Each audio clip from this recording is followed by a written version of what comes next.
혈압 있으신 분들 이거 안 보시면 정말 큰일 납니다. 혈압약 먹기 싫어서 버티다가 어느 날 갑자기 쓰러진 사람의 이야기 들어보신 적 있으신가요? 실제로 제 주변에서 일어난 일입니다. 50대 중반의 한 남성분이었는데 평소 술도 거의 안 하고 운동도 나름 꾸준히 하던 분이었어요. 겉으로 보기엔 정말 건강해 보이는 사람이었죠. 문제는 딱 하나, 혈압이 높았다는 겁니다. 병원에서 계속 약을 권했지만 본인은 아직은 괜찮다며 미루다가 결국 어느 날 아침 그대로 쓰러졌습니다. 그리고 그 뒤로는 예전의 삶으로 돌아가지 못했죠.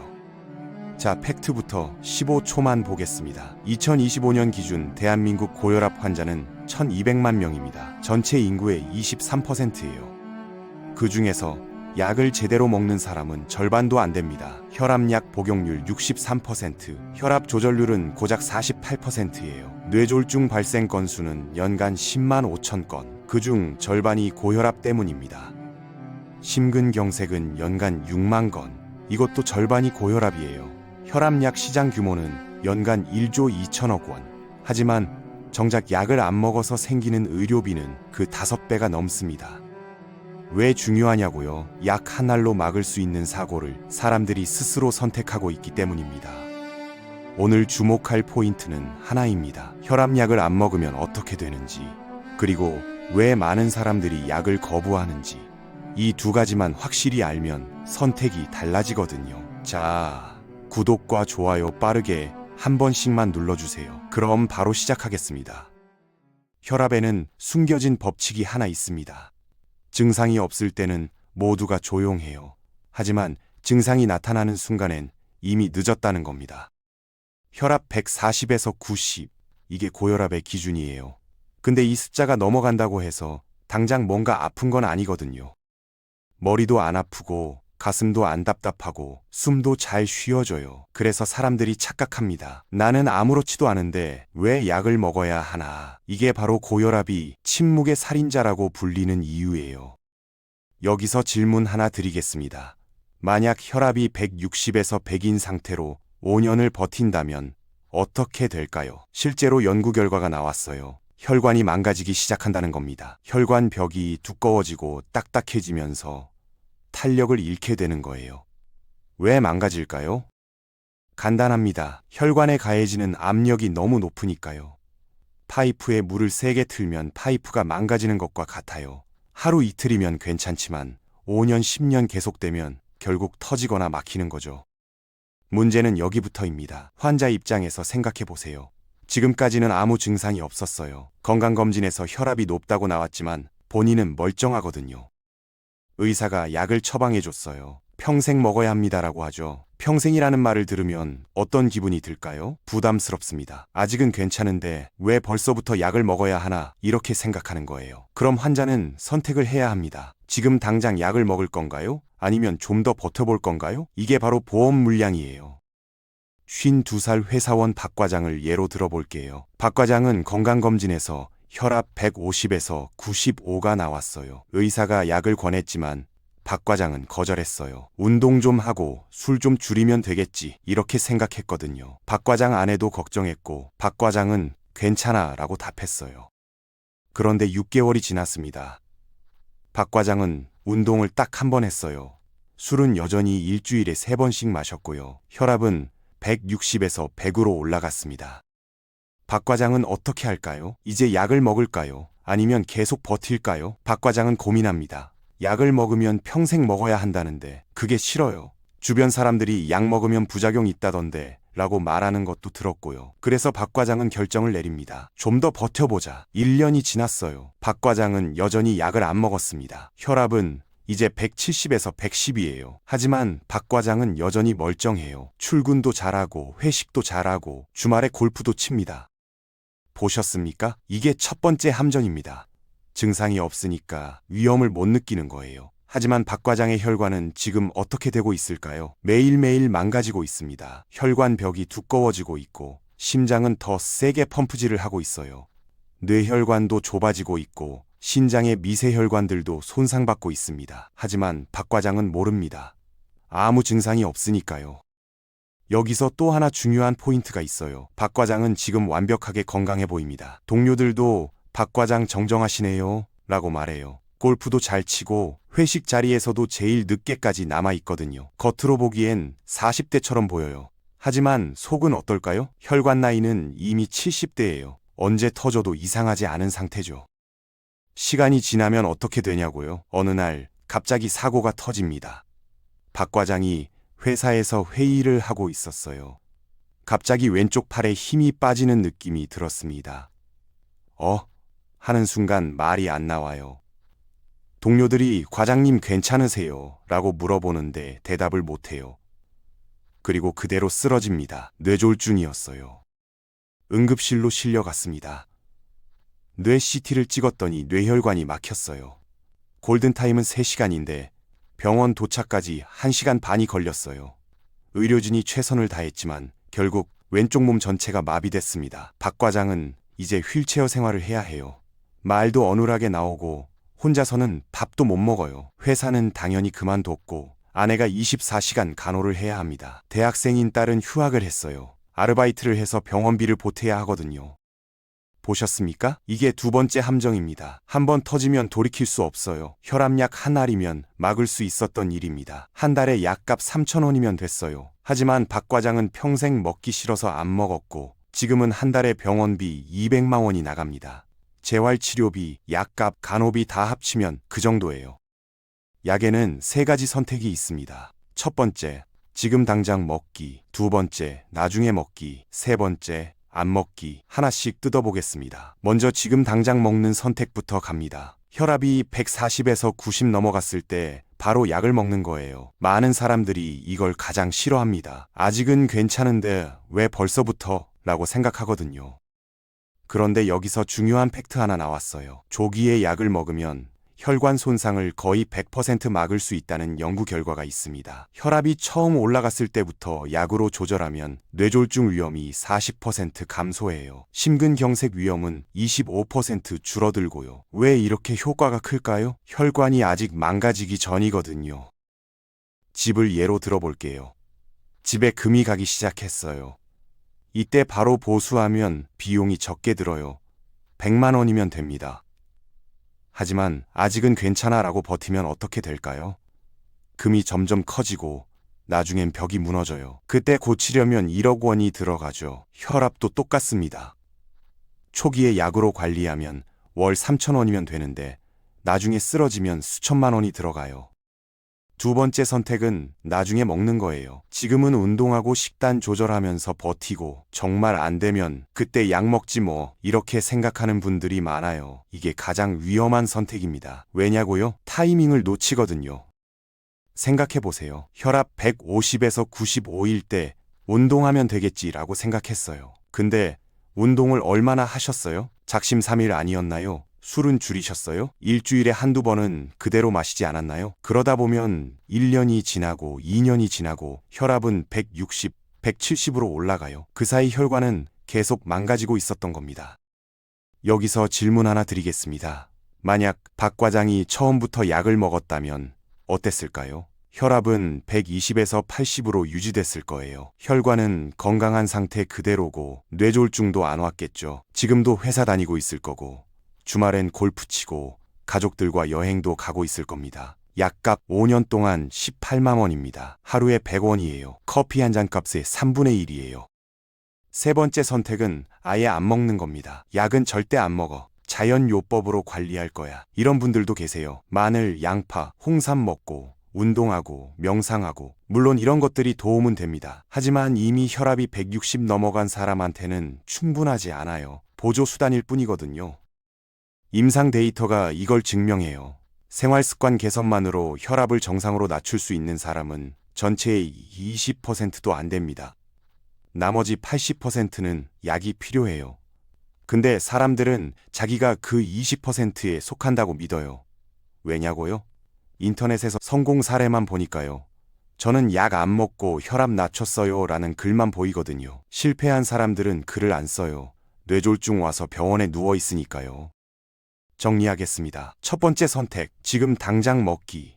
이게 가장 안전합니다. 두 번째 선택, 나중에 먹기. 이건 타이밍을 놓칠 위험이 큽니다. 세 번째 선택, 안 먹기. 이건 도박이에요. 그런데 진짜 문제는 따로 있습니다. 바로 부작용에 대한 두려움입니다. 부작용은 다릅니다. 약을 거부하는 가장 큰 이유가 부작용이거든요. 어지럽다, 기운이 없다, 기침이 난다, 성기능이 떨어진다. 인터넷에 이런 글들이 엄청 많아요. 실제로 혈압약에는 부작용이 있습니다. 하지만 여기서 중요한 건 약의 종류가 정말 많다는 거예요.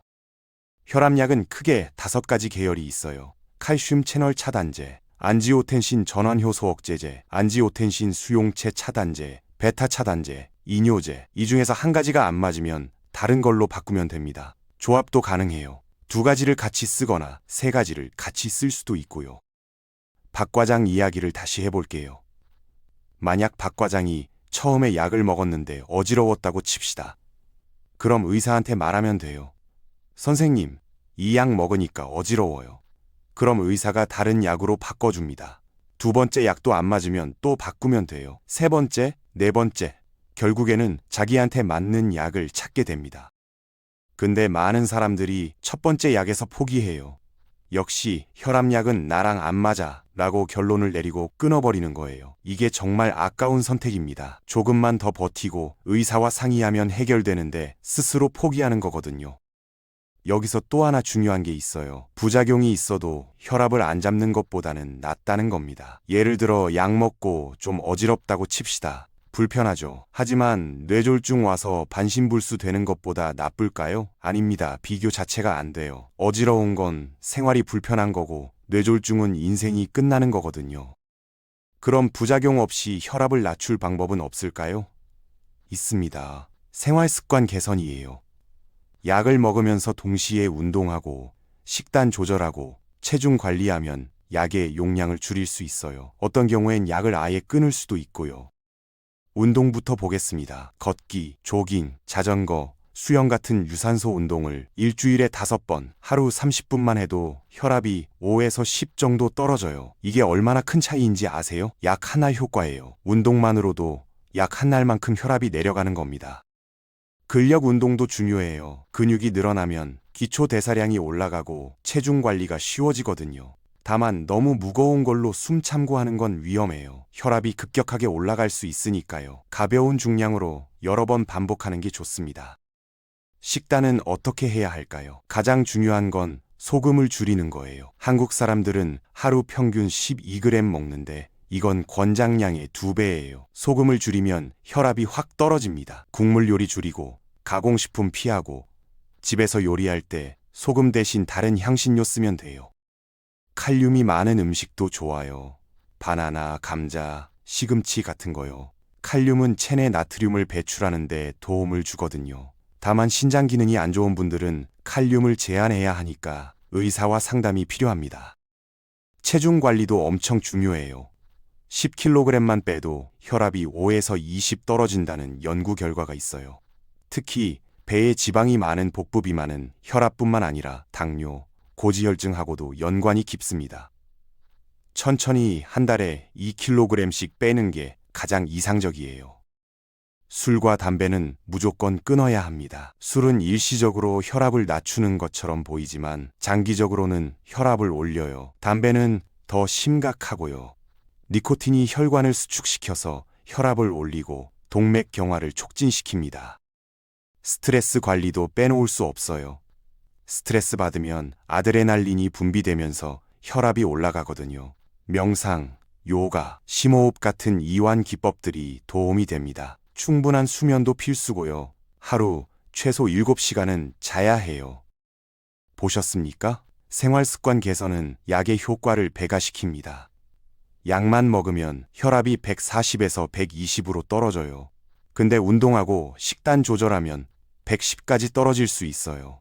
그럼 약 용량을 줄일 수 있고 경우에 따라서는 약을 끊을 수도 있습니다. 이제 3가지 시나리오를 보겠습니다. 최악 시나리오입니다. 약을 안 먹고 생활 습관도 안 바꿔요. 술도 그대로 마시고 운동도 안 하고 짠 음식도 계속 먹어요. 혈압은 160, 170, 180으로 계속 올라갑니다. 5년 안에 뇌졸중이나 심근경색이 와요. 살아남아도 반신불수예요. 병원비는 수천만 원이 들어가고 가족들은 간호로 힘들어하고 본인은 휠체어 신세가 됩니다. 중간 시나리오입니다. 약은 먹는데 불규칙하게 먹어요. 생각날 때만 먹고 약 떨어지면 며칠씩 안 먹고 생활 습관도 가끔 신경 쓰는 정도예요. 이 정도면 혈압이 어느 정도는 조절돼요. 140에서 150 사이에서 왔다 갔다 해요. 나쁘진 않지만 완전히 안전한 건 아닙니다. 10년, 20년 후에 문제가 올 수 있어요. 최상 시나리오, 그러니까 완벽한 관리입니다. 약을 매일 같은 시간에 먹어요. 빠뜨리는 날이 없어요. 동시에 운동도 꾸준히 하고 식단도 철저히 관리하고 체중도 줄이고 술, 담배도 끊었어요. 스트레스 관리도 하고 수면도 충분히 취하고. 이렇게 하면 어떻게 될까요? 혈압이 120에서 80으로 완벽하게 조절됩니다. 혈관은 건강한 상태를 유지해요. 뇌졸중, 심근경색 위험이 거의 제로예요. 90살까지 건강하게 살 수 있습니다. 박 과장 마지막 이야기입니다. 박 과장은 2025년 12월에 이 영상을 봤어요. 혈압약을 안 먹으면 어떻게 되는지 알았죠. 그래서 결정을 했습니다. 박 과장은 월요일 아침에 병원에 갔어요.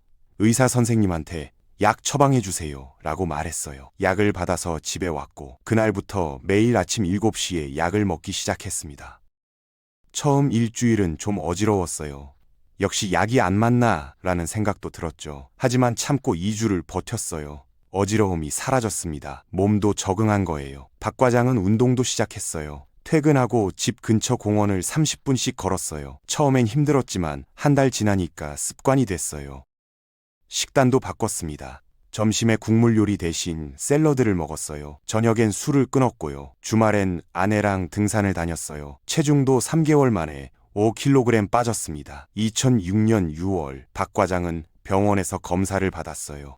혈압이 125에서 82였습니다. 완벽하게 조절된 거예요. 의사 선생님이 말했어요. 잘하셨습니다. 이대로만 유지하세요. 박 과장은 웃고 있습니다. 건강을 지켰거든요. 약값 6개월 동안 18,000원 들었어요. 하루에 100원이에요. 이 100원으로 뇌졸중을 막은 겁니다. 반대로 옆집 김 부장은 어땠을까요? 김 부장도 혈압이 높았어요. 근데 이 영상을 안 봤어요. 아니, 봤는데 안 믿었어요. 설마 나한테 그런 일이? 2026년 4월 김 부장은 쓰러졌습니다. 뇌졸중이었어요. 지금 김 부장은 병원에 입원해 있어요. 왼쪽 몸이 마비돼서 휠체어를 타고 말도 어눌하게 나와요. 병원비는 지금까지 2천만 원 들었고 앞으로도 계속 들어갈 겁니다. 김 부장 아내는 간호로 지쳐 있고 대학생 아들은 휴학하고 아르바이트를 해요. 김 부장은 후회합니다. 그때 약만 먹었어도. 보셨습니까? 차이는 선택입니다. 그리고 행동이에요. 박 과장은 행동했고 김 부장은 망설였어요. 결과는 극명하게 갈렸습니다. 2026년 6월입니다. 당신은 6개월 전을 돌아봅니다. 왜 그때 약을 안 먹었을까요? 의사가 계속 권했어요. 가족도 걱정했고요. 하지만 당신은 아직은 괜찮아 라고 버텼죠. 근데 안 괜찮았어요. 지금 당신은 병원 침대에 누워 있습니다. 한쪽 몸이 마비돼서 움직일 수 없어요. 말도 제대로 못해요. 옆에서 아내가 밥을 떠먹여줘요. 당신은 눈물이 나옵니다. 그때 약만 먹었어도 이렇게 안 됐을 텐데 지금 이 순간 2025년 12월 23일이 마지막 기회입니다. 6개월 뒤면 이미 늦을 수도 있어요. 그때 가서 후회해도 소용없어요. 움직이세요. 내일 당장 병원 가세요. 의사 선생님한테 약 처방해 주세요 라고 말하세요. 부작용 걱정되면 그것도 말씀드리고요. 약 먹으면서 운동 시작하세요. 식단도 바꾸고 체중도 줄이고 술, 담배도 끊으세요. 이 작은 실천들이 당신과 당신 가족의 미래를 지키는 겁니다. 혈압약은 독이 아닙니다. 생명을 지키는 최소한의 안전장치예요. 하루 100원으로 뇌졸중을 막을 수 있다면 이건 세상에서 가장 가성비 좋은 투자 아닐까요? 제발 미루지 마세요. 오늘 우리의 건강 이야기는 여기까지입니다. 다음 시간에 더 날카로운 이야기로 찾아뵙겠습니다.